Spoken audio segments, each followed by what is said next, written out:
All right, so now that I'm planning to do my vlogs where I'm sitting down at my desk, I realize like I gotta be like these other YouTubers and have some proper stuff on my wall to make you guys think that I have a personality and get some stuff going on. So for my birthday, my roommate ended up buying me this One Piece poster, one of my favorite animes. So I figure, be a good place to start as far as adding a little flavor and color to this room. So let's go do that. Now, unfortunately, I do not have any tape. So what I do have is I got some sticky notes that I'm gonna try and like affix to the wall and let's see how that goes.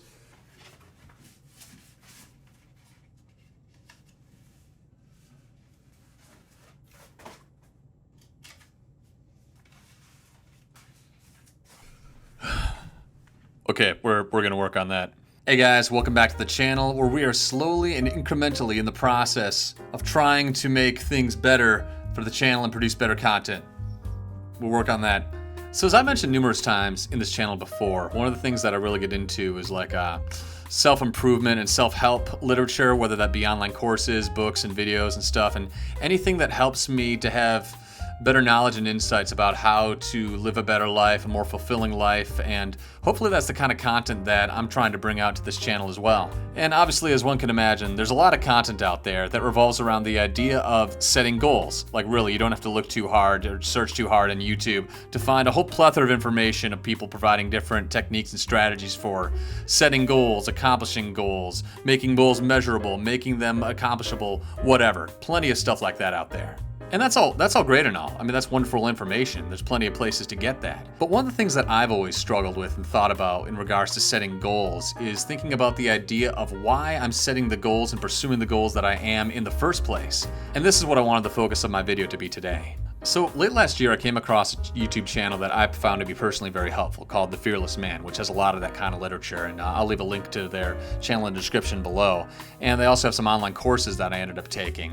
And there was one course that I finished up not too long ago. And the course was mostly about processing emotions and trauma and being more comfortable in yourself and stuff. But they did spend a little bit of time talking about goals and setting goals and how that relates to the emotions and trauma and being happy, etc. And that's what I really wanted to dive into today, because he shared a couple things that just really revolutionized my understanding about goals and why I set them and what it means to really set goals that are healthy and incongruent with a good life. So today I want to talk about 3 big insights that I got from this course that I want to share with you guys today. Insight number 1, goals don't make you happy. Accomplishing goals in and of itself doesn't really leave you with a lasting sense of happiness. And I think that this point was always clear to me at some level, but it didn't really stick until I went through it and heard this guy talk about it the way that he did. Like, thinking of your own life, how many times have you gotten a new toy or gotten a promotion at work or accomplished something that you've been really setting your mind to and were really excited about getting to? And maybe for the first week or two or the first little while, it was exciting and it was great.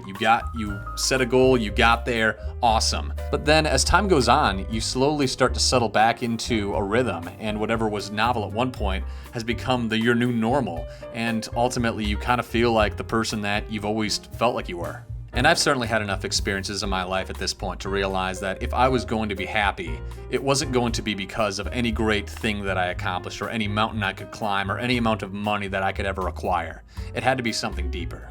But then following that line of logic, one of my big stumbling blocks that would always come up for me was this. If I could find a way to be happy without pursuing a goal, then what would ever drive me to pursue a goal in the first place? Like, what's to keep me from just being content and complacent and not having an actual drive to do something with my life? I mean, as great as it would be to be happy, I realized at a certain level that I didn't want to be happy at the expense of actually having a life and just being content, being a loser who doesn't actually get anything done. And this is where the second idea come in, because he brought this point up. Point number 2, you don't need to be unhappy or even have a sense of deep wanting to have a goal to pursue.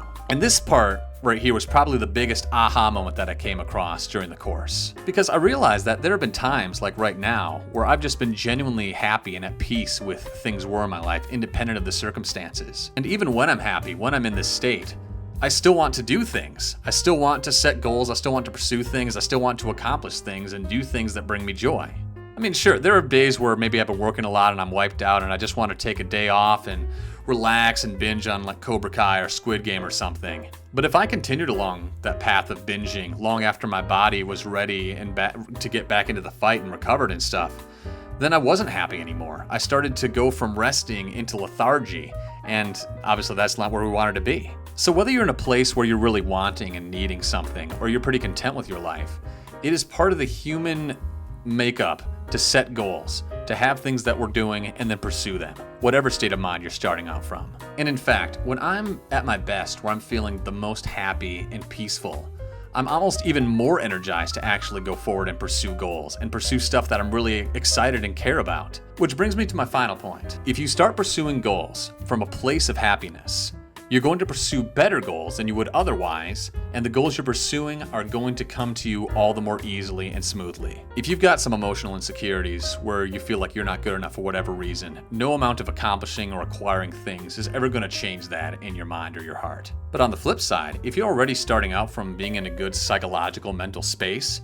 you're going to be in that much better of a place to actually figure out and pursue the things that are really important and good for you. Say for example, if you're single and you want to date someone. If you have this neediness for another person where you really want them to make you feel good about yourself and validate your sense of self, and you bring that sort of energy into the dating world, people are going to pick up on that. People will sense that about you. And you're either going to turn people off from getting to know you because you're in that dark headspace, or you're just going to attract the sort of people that reciprocate that darkness and keep you stuck in that place. And that's how a lot of toxic relationships can develop. On the flip side, if you're already content with your life being single, if you're at peace with who you are, you don't need somebody else in your life to make you feel like you're good enough to have somebody else in your life, then you're going to be in a much better place to find a partner who's actually right for you, rather than someone who seems to be right for the person that you're trying to be. And lastly, if you're in a good headspace, whatever goals you're trying to pursue are going to come to you a lot more smoothly and easily.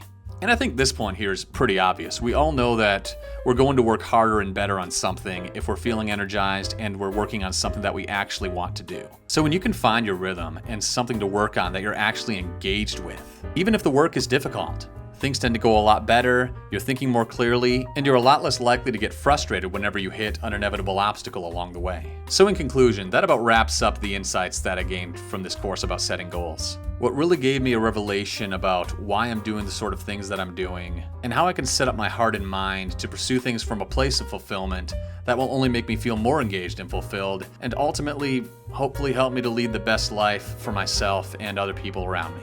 So yeah, that'll wrap up today's video. Thanks again for tuning in. Always appreciate people being part of the conversation and joining me on this journey as I try to figure out how to make this YouTube thing go. And gonna figure out a better way to affix the poster to the wall. Hopefully, add some other stuff in there. I don't know, maybe get some shades here so I can control the lighting situation.